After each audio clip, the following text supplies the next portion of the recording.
সব কিছু নিজের উপর ডিপেন্ড করে। আমি যদি মনে করি আজ স্রোতে ভেসে যাবো, আবার 2 মিনিটও লাগবে না। আমি যদি মনে করি যে আমি এখানে বসে থাকবো, আমাকে কেউ হারাতে পারবে না। আমার মনের মালিক আমি যেটা ডিসাইড করব সেটাই ফাইনাল হবে। এই প্রোগ্রাম আমার ভীষণ ভীষণ ভীষণ ভালো লাগে। আমি সবাইকে বলবো যে যারা আপনারা ইউটিউব চ্যানেল সার্চ করেন, এই প্রোগ্রামটা প্লিজ দেখবেন। Thank you very much.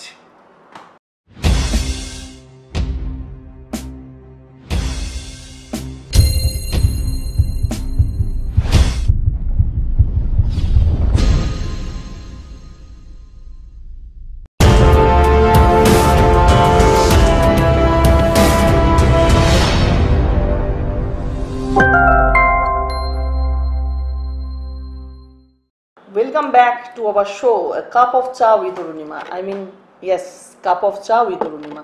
Arunima তোমাদের সামনে প্রতি সপ্তাহে নতুন একটা সাকসেস স্টোরি নিয়ে তোমাদের সামনে হাজির হয়, এবং যেই সাকসেস স্টোরিটা সমাজকে মোটিভেট করে, সমাজকে ইন্সপায়ার করে ইন এভরি ওয়ে। আমাদের লক্ষ্য এবং উপলক্ষ্য দুটোই two motivate people, to inspire people. তো সেই সূত্র ধরেই আমরা কাপ অফ চায়ের আড্ডায় বসি। আড্ডা দিতে দিতে যে মানুষকে মোটিভেট করা যায় with some successful personality of Kolkata urban area, তো সুতরাং সেইটাই আমাদের লক্ষ্য।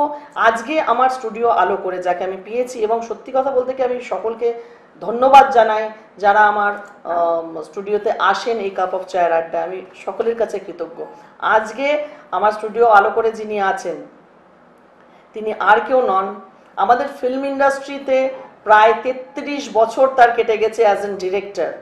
আজকে আমি অ্যাজ অ্যান মডেল অ্যান্ড অভিনেত্রী যখন আমি ফিল্ম ইন্ডাস্ট্রিতে এসেছি, যখন মেগা সিরিয়ালে কাজ করছি, তখন যার নাম চারিদিকে গুঞ্জতো, এখনও সে ফিল্ম ইন্ডাস্ট্রিতে দাপিয়ে কাজ করছে, নান আদার দ্যান সকলের পরিচিত মুখ এবং সকলের চেনা একজন ডিরেক্টর, ওয়ান অ্যান্ড অনলি আমাদের জন হালদার দাদা।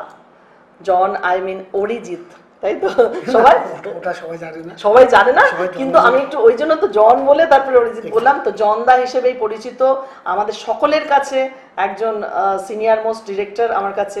তো সুতরাং আমি আজকে ভীষণ ব্লেসড যে আমি তাকে আজকে আমার স্টুডিওতে পেয়েছি। আজকে এতদিন পর ঘুরে আমি তার সাকসেস স্টোরি আমি তোমাদের সামনে, তাকে সবাই চেনে, তাকে সবাই জানে, টলিপাড়া জানে, ফিল্ম ইন্ডাস্ট্রি জানে, সিনেমা জানে, সিরিয়াল জানে, মেগা সিরিয়াল জানে, কিন্তু তার সাকসেস স্টোরিটা এতদিন যে তার একদিনে there is a no shortcut to any success, সেইটাই তোমাদের সামনে আজকে তুলে ধরবো বন্ধুরা। জন দা, ইটস আ নেম, সবাই জানে, সবাই চেনে, কাউকে বলার নেই আলাদা করে, শুধু কমন পিপলরা জানবে যে এই ডিরেক্টরের সাকসেস স্টোরি কবে থেকে শুরু হয়েছিল। আজকে তোমার মোটামুটি বোধহয় 33 বছর, যতটুকু আমি জানি। সত্যি কথা বলতে আমি কলেজ পাস আউট করেই আমি 93-94 সেই সময় আমি ফিল্ম ইন্ডাস্ট্রিতে এন্টার করি, এবং তারপর থেকে শুরু হয় আমার কাজ। প্রথম দিকে আমি সহকারী পরিচালক হিসেবে কাজ করতাম, এবং আমি সত্যি কথা বলতে আমি যখন আমি কাজ করছি, আমি জানি না আজকের দিনে কেউ বিশ্বাস করবে কিনা, তখন তো এত স্কোপ ছিল না, তো সুযোগ ছিল না। আমি কি না করেছি কাজের জন্য। আমাকে শুধু ফিল্ম ইন্ডাস্ট্রিতে আমাকে ঢুকতে হবে, কারণ আমার বাবার অত পয়সা ছিল না যে আমি এফটিআইতে গিয়ে পড়াশোনা করি, বা আমার কেউ ছিল না। আমি প্রথমেই সেই মানুষটার কথা বলি, সেই মানুষটা না থাকলে হয়তো আমি ইন্সপায়ার হতাম না। সেটা হচ্ছে আমার কাকু। আচ্ছা, সেটা কত বছর আগে দাদা? কাকু সেটা 80-র দশক, তখন আমি ছোট। কাকু রাজা সেনের সহকারী পরিচালক ছিলেন, বাদল হালদার। তো সেই সুবাদে কাকু বাড়িতে বসে তার স্ক্রিপ্ট ঘাটতেন, আর আমি তখন তাকে নানা রকম আছিলায় জিজ্ঞেস করতাম। আমার কাকু হচ্ছে আমার শিক্ষক, আমার বর্ণ পরিচয়, তার কাছ থেকে আমার সিনেমার অ আ ক খ শেখা, তার হাত ধরে। এবং সেই আমাকে শেখাতো যে এটা হলে এটা, আর কাকু না মানে বন্ধুর মতন, আচ্ছা বলতো লোকটা এদিক দিয়ে যাচ্ছে, এই ফ্রেমে আউট হলো, তাহলে রাইট আউট হলো, দেন লেফট ইন করবে, মানে এই যে প্রশ্ন। তার মানে দাদা তোমার মানে প্রথম থেকেই ফিল্ম ইন্ডাস্ট্রি নিয়ে কিছু করবো সেরকম একটা ইচ্ছে ছিল, ছোটখাটো থেকে একটা স্বপ্ন ছিল বলতে পারো, যে আমার একটা ইচ্ছে ছিল যে আমি ডিরেক্টর হব, এবং সেই ইচ্ছে নিয়েই আমি এগিয়ে যাই। এবং যা হয় মানে মিডল ক্লাস ফ্যামিলি, বাবা মা তো চাইতো না, বাবা বিশেষ করে মা যদিও বা চাইতো, বাবা তো সব পছন্দ করতো না, উনি পছন্দ করতেনও না, মানে চাকরি করবে, ছেলে চাকরি করবে, খুবই স্বাভাবিক, কি করবো এই প্রফেশনে কি আছে, কিছুই তো নেই। তো মা যথারীতি সাপোর্ট করতো আমাকে। 93 সালে যখন নাকি কলেজ, মানে আমি 90s আমি পাস আউট, দেন আমি 91-92 থেকেই শুরু করি আমার যাত্রাপথ। এরপরে আমার যাত্রাপথ শুরু হয় এবং সেটা স্ট্রাগলের, স্টিল এখনো স্ট্রাগল করে যাচ্ছি। আমাদের নো স্ট্রাগল করছো, একদম একদম একদম। তো সেই জায়গা থেকে দাঁড়িয়ে সেই স্ট্রাগল আমার শুরু হয়, এবং সেই স্ট্রাগল যখন আমি শুরু করছি, সেই সময় শুধু স্টুডিও পাড়াতে, স্টুডিওতে আমি কি করে ঢুকবো সেই চিন্তা ছিল।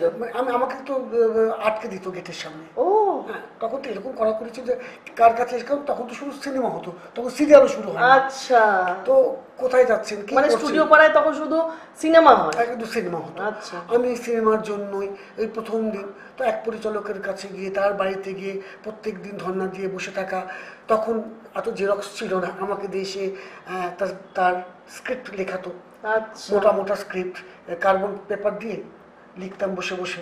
ওটাই আমার কাছে বিশাল ব্যাপার, বাড়িতে এসে ঘন্টার পর ঘন্টা বসে বসে লিখতাম, কারণ ওই স্ক্রিপ্টটা আমার কাছে আছে, একটা ক্ল্যাপস্টিক দিয়েছিল, মানে ওটা বিশাল পরম পাওয়া।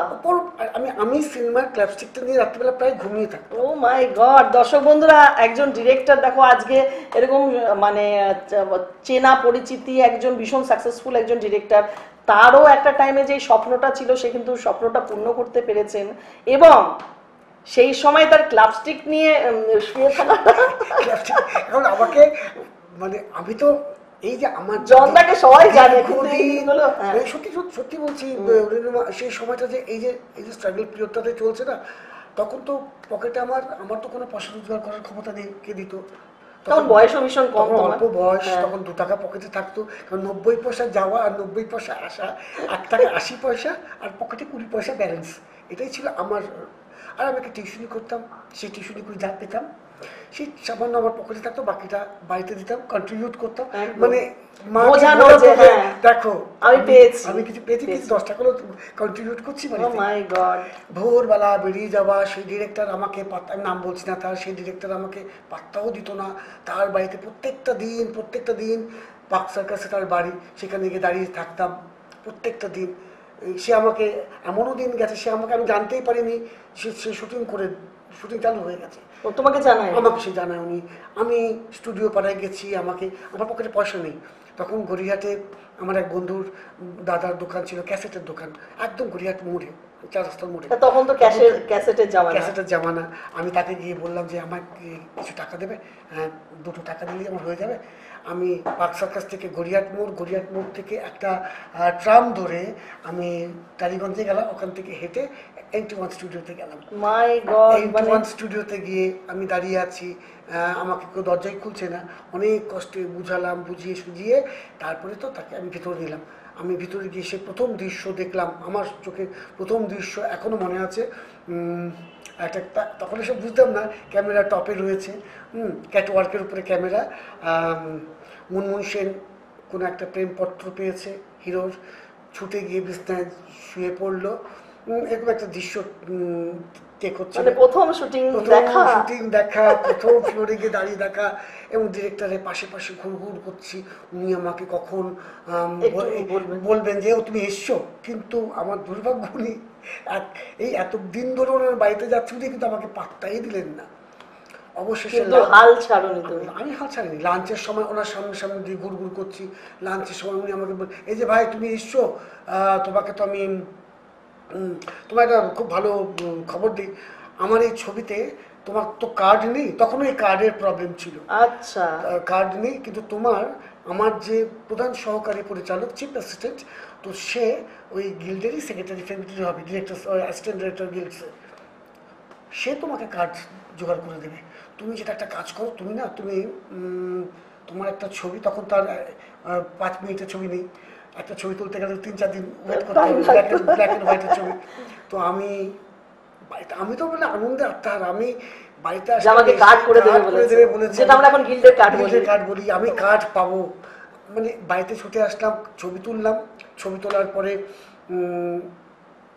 পরের দিনই বা 3 দিনের মাথায় অ্যাপ্লিকেশন করলাম, করে ওনাকে জমা দিলাম।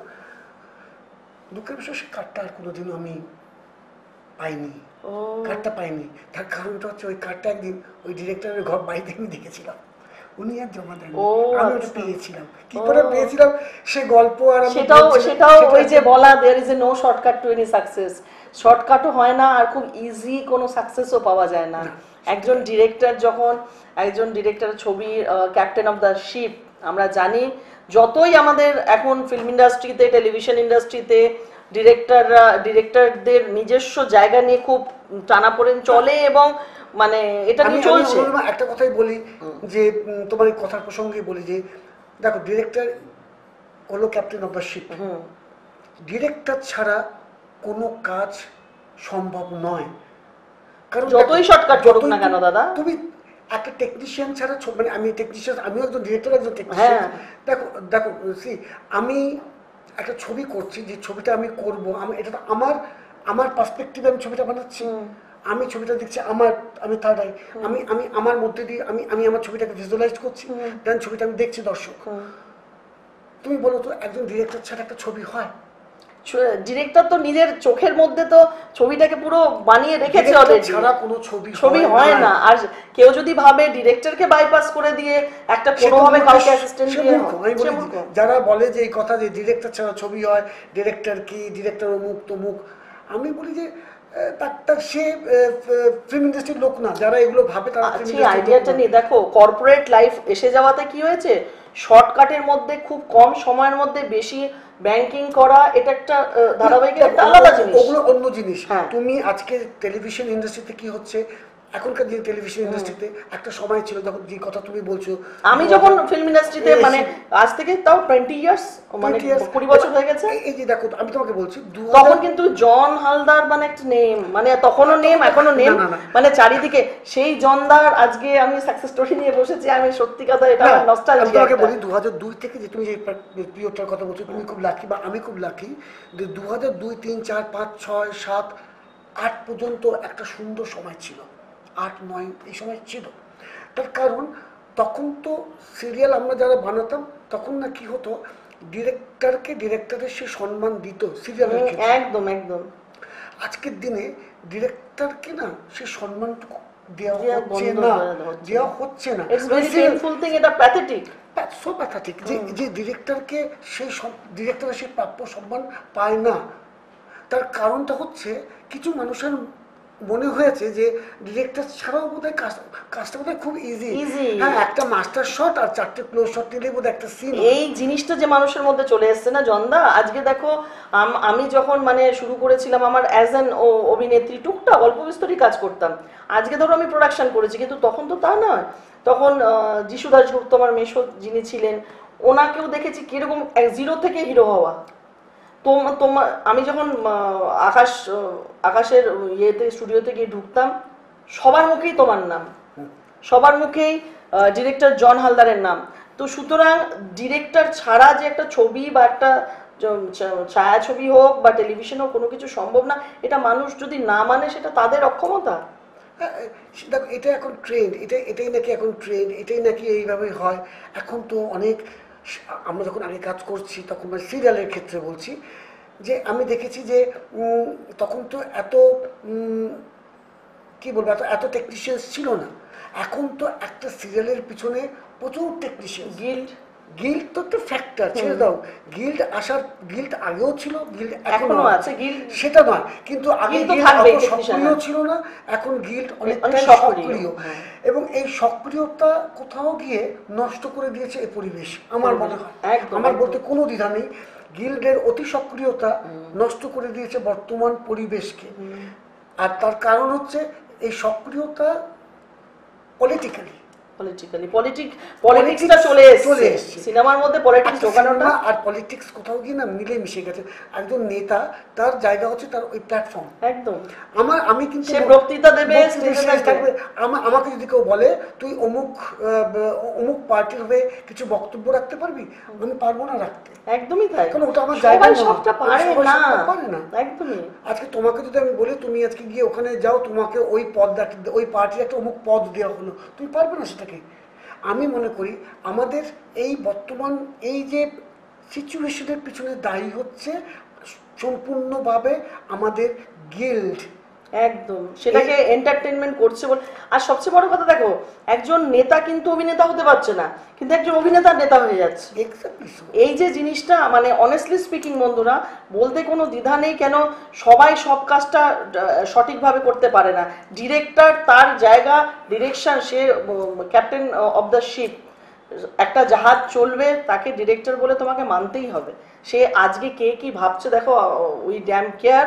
কেন যে তুমি একটা গল্প করবে, তুমি একটা ছবি, তুমি যে ছবিটা করেছো রিসেন্টলি, কিছুদিন আগে, আমার ছবি আমি যে ছবিটা বানিয়েছি, সেই ছবিটার নাম হচ্ছে আরো একবার, ঋতুপর্ণা, রূপা গাঙ্গুলি এবং ইন্দ্রাণী হালদার। আমার খুব ব্যাড লাকটা হচ্ছে এই কারণে যে সেটা হচ্ছে যে ছবিটা আনন্দবাজার আমাকে রেটিং করলো 7.5 out of 10, Times of India rating করলো 4.5 আউট অফ 5। ছবিটি বিদেশে অনেকগুলো অ্যাওয়ার্ড পেয়েছি, থ্যাংক ইউ। ছবিটা আমি অনেকগুলো অ্যাওয়ার্ডও পেয়েছি বিদেশ থেকে অনেকগুলো, কিন্তু ছবিটাকে আমার প্রডিউসার যথাযোগ্য সম্মান দিল না। তার পিছনে একটা অনেকগুলো কারণ আছে, সেই কারণগুলো আমি বিস্তারিতভাবে সেটা আমি পার্সোনালি তোমাকে বলবো, এইটা আপনাকে আর বলছি না, এখন ওটা বড় গল্প, শেষ হবে না। তো সেই জন্য আমার ওটা ব্যাড লাক। কিন্তু আমি জানি আমি কি করতে পারি, আমি জানি আমি কি করতে পারি না, এই দুটোই আমি জানি। একদম, তোমাকে তোমার যোগ্যতা দিয়েছে টলিউড। মানে তুমি আজকে কাজ করতে এসছো, তোমার ক্যামেরা তোমাকে যোগ্যতা দিয়েছে, ডিরেক্টর বানিয়েছে। তোমার কর্মক্ষমতা, তোমার স্কিলস, তোমার ক্রিয়েটিভিটি, সুতরাং সেখানে কেউ সেটা নষ্ট করতে পারেনি, পারবেও না। John Haldar itself a name in Tollywood industry. সুতরাং তার যে এতদিনের যাত্রা, মানে 33 বছর হয়ে গেল ফিল্ম ইন্ডাস্ট্রিতে, সবাই এক নামে চেনে জানে। কেউ ডিমোটিভেট করলো, কেউ কিছু করলো, তাতে তার কিন্তু যোগ্যতা মানে ডাউন কোনোদিনই হবে না, উত্তরোত্তর দিকেই যাবে। তার থেকেও বড় কথা বলি অরুণিমা, সেটা হচ্ছে আজকে আমার খুব ভালো লাগে। কি ভালো লাগে জানো? সেটা হচ্ছে যে তুমি বলেছিলে তোমার যারা জুনিয়র ছিল, আমাকে যারা অ্যাসিস্ট করতো, তারা আজকে প্রায় সবাই ডিরেক্টর, অলমোস্ট কিং মেকার। এবং ওরা আমাকে আজও পায়ে হাত দিয়ে প্রণাম করে। এবং নট অনলি দ্যাট, ওরা আমাকে বলে দাদা আপনার মতন আমরা না শট দিচ্ছি, আপনার কাছ থেকে যেটা শিখেছিলাম। এই যে বলাটা, এটা আমার কাছে বড় গর্বের বিষয়, পাওনা। দ্বিতীয়ত, আজকে প্রচুর অভিনেত্রী আমার হাত ধরে কাজ করে। আজকে ধরো আমার আবিরের প্রথম কাজ, প্রিয়াঙ্কার প্রথম কাজ, এই কাজগুলো সব আমার সাথে করা। এবং নট অনলি এরা, সেই সময় এই যে একগুচ্ছ অভিনেত্রী, অঞ্জনা বাসু, অনন্যা, পাওলি, আরও অনেকে, বনামি, এরা তখন প্রত্যেকে নতুন নিউ কামার, সব দে আর অল নিউ কামার। আমরা না একটা ফ্যামিলির মতন আমরা কাজ করতাম। তখন এত ভাবতামও না, কত সুন্দর, যার জন্য সম্পর্ক ছিল, সুন্দর হতো ছিল বলে আজও দেখা হলে বলি যে আমরা ওই দিন স্বস্তিকা, হ্যাঁ, আজকে আমি স্বস্তিকার সাথে দেখা হলো, ওই স্বস্তিকা সেদিনকে বলছিল যে আমি সত্যি বলছি যখন ওই সময়টা আমরা খুব মিস করি। ওই যে সময়টা আমরা কাজ করেছি, তখন না এসি ফ্লোরে শুট হতো না, এসি ফ্লোর ছিল না তখন, ইপি নামক কেউ ছিল না তখন, কস্টিউম ডিজাইনার ছিল না, আমরা নিজেরাই কস্টিউম করতাম। আমরা জানতাম অভিনেতা, অভিনেত্রী, ডিরেক্টর বুঝে নেবে সব থেকে। আমরা কস্টিউম করতাম, আমরা গোডাউনে গিয়ে বসে থেকে মাল বেচে কস্টিউম আনতাম, যদি বানাতে হতো সেই বানিয়ে দিত। এইভাবে আমরা কাজ করতাম, একটা আন্তরিকতা ছিল। আমার এখনো মনে আছে যখন আমি সহকারী পরিচালক হিসাবে কাজ করছি, রাদার 95-96, আমার প্রথম সিরিয়ালের নাম ছিল হচ্ছে, মানে অ্যাসিস্ট করা সিরিয়ালের নাম হচ্ছে হাসুলি বাঁকের উপকথা। আচ্ছা, এবং ওটাই তোমার প্রথম সিরিয়াল, মানে আমার প্রথম সহকারী পরিচালক হিসেবে প্রথম কাজ। বাহ, হাসুলিবাগের উপকথা 1995 ডিসেম্বর মাস শ্যুট হয়েছিল।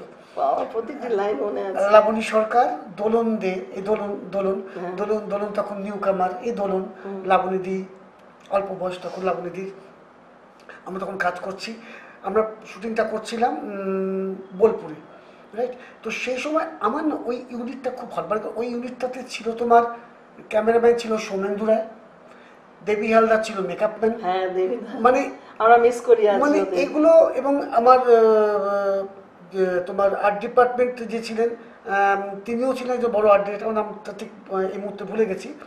মানে ফিল্ম ইন্ডাস্ট্রির একটা অন্য চেহারা ছিল, অন্য একটা চেহারা ছিল তখন, তখন একটা কাজের প্রতি ভালোবাসা ছিল। আমরা এখন ধরতক্তা মার পেরে, তখন একটা আন্তরিকতা ছিল। আচ্ছা ডিজিটাল তুমি মানে আন্তরিকতাটা অন্য লেভেলের ছিল। ডিজিটাল বলতে আমি বলে দিই, আমি কিন্তু মানে আমি খুব লাকি, এপিকে 637 থেকে শুরু করে, মানে ক্যামেরার কথা বলছি, তারপরে বেটা, তারপরে ডিভি ক্যাম, তারপরে ডিভি প্রো, লাস্টে এখন F5 এ ওদের শুট হয়। এই প্রত্যেকটা কাজই আমি করে গেছি, সব ক্যামেরা ইউজ করা ইউজ করেছি, শুধু I am so lucky for that. As a director তুমি আজকে 25 বছর আগের ফিল্ম ইন্ডাস্ট্রি দেখেছো, আজকের ফিল্ম ইন্ডাস্ট্রি দেখছো, টানা লম্বা জয়যাত্রা, ডিফারেন্স তোমার কাছে তো, ডিফারেন্স তো জানি স্বাভাবিকভাবে ডিফারেন্স আছে, মানে কোনটা তোমাকে ভালো লাগা দেয়, কোনটা তোমাকে পেন দেয়? এটা একটা তুমি ডিফিকাল্ট প্রশ্ন আমাকে করেছো। মানে একটা ভালো লাগা মানে দেখো সিম্পল বলে দিই, এটা হচ্ছে যে ভালো লাগা বা খারাপ লাগার বিষয় নয়, এটা হচ্ছে একটা, এই তুমি কিছুক্ষণ আগে বলছিলে এটা পেইনফুল, আমার একটা সময় যন্ত্রণা হয়, কষ্ট হয় এটা ভেবে যে আমি সেই সময়টা দেখেছি আর আজকের সময়টাও দেখছি, কর্মক্ষেত্রে যে কত পরিবর্তন, মানুষের যে টেকনিশিয়ানস যারা রয়েছে তাদের যে কত পরিবর্তন, সেটা যখন দেখি আর যখন আমি যখন কাজ করতে যাই, যে মানুষগুলোর সাথে কাজ করছি তাদের যখন আমি দেখি, কিছু কিছু, আমি সবার কথা বলছি, 100-র মধ্যে 70 জন মানুষ যদি শুধু কাজটা মানে কাজের জন্য কাজ করে, আর কিছু বাকিটা ভালোবেসে কাজ করে, এই মানুষের সংখ্যা খুব কম। আমি সত্যি মানে এটা তোমাকে কষ্ট দেয়, আমার ভীষণভাবে কষ্ট দেয়, ভীষণভাবে কষ্ট দেয়, আমি কষ্ট পাই তখন, যে আমি তো এই জিনিসটা দেখবো বলে ওই কাজগুলো তখন করিনি, বা তখন আমার মনে হয় যে কেন আমি একটু পরেও আসতে পারতাম, তার কারণ এখন ডিরেক্ট অনেক জায়গায়, আমি বলতে কোনো আমার দ্বিধা নেই যে অনেক জায়গায় অনেক পরিচালক শুনেছি তারা পরিচালনা করে কিন্তু তারা ফ্লোরে কেউ থাকেন না, অন্য লোক মানে সহকারী পরিচালক সব কিছু করে দেয়, হ্যাঁ ধরো ক্যামেরা সে বসিয়ে দেয়, সে শুধু বলে আমি না এই চাইছি, এটা আমি চাইছি, তাকে সে কিন্তু বলে না যে আমার ক্যামেরাটা লো বেসে থাকবে, আমার 3 ইঞ্চির উপরে থাকবে, বা আমি আমি স্ট্যান্ডে নেবো, এটা আমি লোতে, সে কিন্তু বলে না। এরকমের সংখ্যা খুব কম, কারণ তারা তো তাদের একটাই বক্তব্য, আমি এটা চাইছি, আমি এই জিনিসটা বলছি, মানে ওই আমি এটা চাইছি করতে গিয়ে যে কি করতে হবে সেটা রেডি হয়ে যাচ্ছে। তবে হ্যাঁ এটাও ঠিক যে এই প্রজন্মে অনেক অনেক অনেক ভালো ভালো কাজ হয়, সেটা তোমার ভালো লাগা, বেস্ট পার্ট, এবং অনেক ট্যালেন্টেড ছেলেমেয়েদের বলবো যে ডিরেক্টর, আমার ভীষণ ডিরেক্টর, কারণ আমার যারা কলিগস, যারা বন্ধু বান্ধব তোমার মতন যারা রয়েছেন, তারা প্রত্যেকে খুব গুণী। আমি ইনফ্যাক্ট তোমার ছবি আমি দেখেছি, ও মাই গড, এটা আমার পরম পাওয়া। দিল্লিতে ছিলাম, যেহেতু আমি জুরি মেম্বার ইন্ডিয়ান ন্যাশনাল অ্যাওয়ার্ডের, তো ওখানে গিয়ে তোমার ছবিটা আমি দেখেছি, মানে দিল্লিতে বসে দেখেছি, দিল্লিতে বসে আমি দেখেছি তোমার ছবি। My god, it's my good luck, মানে জনদা দিল্লিতে বসে আমার ছবি সেন্সর হচ্ছে তখন দেখেছি। সেন্সর না, তুমি প্যানোরামায় পাঠিয়েছিলাম তখন, হ্যাঁ ছবিটা। তো যেই কারণে আমার যেটা আমার মনে হয়েছিল যে এই প্রজন্ম অনেক ভালো ভালো, তুমি বলতে পারো এখন কি ভালো ভালো কাজ হয় না, এখন প্রচুর ভালো ভালো কাজ হয়, প্রচুর ভালো ভালো, অনেক আগে চাইতে আগে যে ধরনের ছবি হতো তার থেকে এখন বেটার, এখন মানুষের চিন্তাধারা, কন্টেন্ট ওয়াইজ সব চেঞ্জ হয়ে গেছে, কি ওটিটি প্ল্যাটফর্ম বলো কি ফিল্ম বলো সব চেঞ্জ হয়ে গেছে, সুতরাং সেই জায়গা থেকে দাঁড়িয়ে ভালো লাগে ওই জায়গায় আছে। আপকামিং কি আসছে দাদা তোমার? আমার এখন আপকামিং তোমার হচ্ছে আমি একটা ওটিটি করতে যাচ্ছি, প্ল্যাটফর্মের নামটা বলছি না, না একদম না, আমরা তো সবাই, আমার ওটিটি আছে আর আমি আমার পরের ছবি শুরু করতে যাচ্ছি। Great, congratulations and many best wishes. মানে আমরা কি, মানে আমরা এই সব মানুষদের তত্ত্বাবধানে থেকে আমরা টলিউডে যেটুকু হতে পেরেছি, অনেস্টলি স্পিকিং, আজকে তার পাশে বসে তার কাহিনী নিয়ে আমি বসে আছি, I am really feeling proud as a director, right? মানে এরকম একজন ডিরেক্টর মানুষের কথা নিয়ে তোমাদের সামনে আসতে পারছি। জনতা, যেটা last but not the least, একটু তোমাকে এটা জিজ্ঞেস করতেই হয় অ্যাজ এন ডিরেক্টর, এখন যে সিচুয়েশন চলছে, আমরা যে সিচুয়েশনের জন্য লড়াই করছি, আমরা যে রাস্তায় নেমেছি, রাত দখল হচ্ছে, মানে যেই মানে একটা নৃশংস কাণ্ডকে বেস করে তুমি এই যুব সমাজকে কি বলবে, মানে কি তোমার বক্তব্য অ্যাজ এ ডিরেক্টর, তুমি কি বলবে? দেখো আমরা তো সবাই চাইছি উই ওয়ান্ট জাস্টিস, আমরা জাস্টিসের দিকে মুখ চেয়ে তাকিয়ে আছি, কিন্তু এই সিচুয়েশনটা তো আমাদেরকে ওভারকাম করতে হবে। সো হোয়াট ইউ সে? দেখো কি বলবো, আমিও আর 10 জনের মতন বলবো যে উই ওয়ান্ট জাস্টিস ডেফিনেটলি, এটা নিয়ে তো কোনো কথা নেই। এবার ব্যাপারটা হচ্ছে যে জাস্টিস, তুমি এটা আজকে, কারণ দেখো এটা প্রথমে বলি, এটা কোনো বিচ্ছিন্ন ঘটনা নয়, এটা বিচ্ছিন্ন ঘটনা একেবারেই নয়। আর এই ঘটনাটা আজকে ওই মেয়েটির ক্ষেত্রে হচ্ছে, কালকে আমার বাড়ির যে কোনো কারোর সাথে ক্ষেত্রে হতে পারে। মানে it's very alarming to our society. Definitely that আমি এগ্রি করছি, কিন্তু কোথাও গিয়ে আমার মনে হয় আমাদের একটু সচেতন হতে হবে, আরেকটু সচেতন, মানে আর অনেক সচেতন, অনেক নিজেদেরকে। দেখো নিজের বুঝ, নিজে না বুঝলে কেউ এসে ওটা আমাকে আজকে দিনে কেউ বুঝিয়ে দিতে পারবে না। আচ্ছা দেখো, আমরা যতই যা করি দাদা, মানে আজকে আমরা ছবি হচ্ছে, গল্প, কন্টেন্ট, অনেক কিছু লেখা সোশ্যাল মিডিয়াতে দেখছি, কিন্তু যে মায়ের বাবার কোল শূন্য হয়ে গেল, আমরা কি কেউ পারবো সেটা, মানে কেউ পারবো আমরা সেই জায়গাটাকে ফুলফিল করতে? কেউ পারবো না। এই সমাজটাকে বদলাতে গেলে আমার মনে হয় নিজেরা নিজেদেরকে শুধরাতে হবে। মানে এটা ভেরি অ্যালার্মিং, এবং সবাই আমরা সেই দিক মুখ মানে চেয়ে আছি কবে দোষীর শাস্তি পাবে। আর লাস্ট বাট যেটা তোমাকে বলি, আজকের যুব সমাজ মানে ফিল্ম ইন্ডাস্ট্রি, অনেক ইয়াং গ্রুপসরা আছে, ইয়াং মা বাবা আছে, যারা ফিল্ম ইন্ডাস্ট্রি শুনলেই না তাদের একটু, বাবা ফিল্ম ইন্ডাস্ট্রি, না ওখানে তো মানে ফিল্ম ইন্ডাস্ট্রি সম্বন্ধে একটা আলাদা ভীতি। তুমি এত বছর ফিল্ম ইন্ডাস্ট্রিতে, আমি এত বছর ফিল্ম ইন্ডাস্ট্রিতে, আমরা নিজেরা ঠিক থাকলে, আমার তো মনে হয়েছে আমি একজন মহিলা হিসেবে আমি যদি ঠিক থাকি কেউ টাচ করার ক্ষমতা নেই। তুমি অ্যাজ এন ডিরেক্টর, তুমি সেই মানুষদেরকে কি মেসেজ দেবে? প্রথমত বলি যে আজকে এই সংজ্ঞাটা পুরো পাল্টে গেছে, একদম, নাম্বার 1। নাম্বার 2 হচ্ছে ওই আবার আমার পুনরায় এক কথাই আমি বলি যে সব কিছু নিজের উপর ডিপেন্ড করে। আমি যদি মনে করি আজ স্রোতে ভেসে যাবো, আবার 2 মিনিটও লাগবে না। একদম। আমি যদি মনে করি যে আমি এখানে বসে থাকবো, আমাকে কেউ হারাতে পারবে না। আমার মনের মালিক আমি যেটা ডিসাইড করব সেটাই ফাইনাল হবে, সেটা এরিয়াটা যাই হোক না কেন। এবার আমাকে নিজেকে ঠিক রাখতে হবে। আজকে আমি এত বছর ধরে কাজ করেছি, অনেক মানুষকে দেখেছি স্রোতের প্রবাহে তারা হারিয়ে গেছে, আবার অনেককে দেখেছি কিচ্ছু ছিল না যার, আজ সে বিশাল জায়গায় পৌঁছে গেছে। তো এই ডিপেন্ডস অন সিচুয়েশনস। সবচেয়ে বড় বিষয় তোমাকে নিজের বুঝে নিতে হবে, সে যে সিচুয়েশনে থাকো না কেন।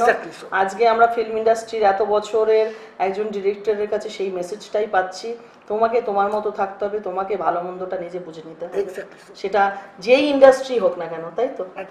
থ্যাংক ইউ দাদা তোমার এতটা সময় দেওয়ার জন্য। আমরা মুখিয়ে রইলাম কবে তোমার ছবি আসবে, ওটিটিতে আমরা দেখব।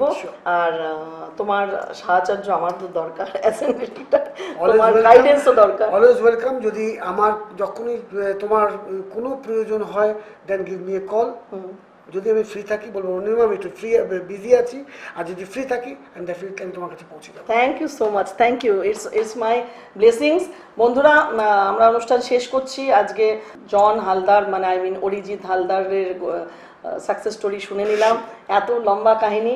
সুতরাং তোমরাও ভালো থেকো, সুস্থ থাকো, সুরক্ষিত থেকো। We want justice for Abhaya. At the end of the program আমরা একটাই কামনা আমাদের। একদম। Thank you so much.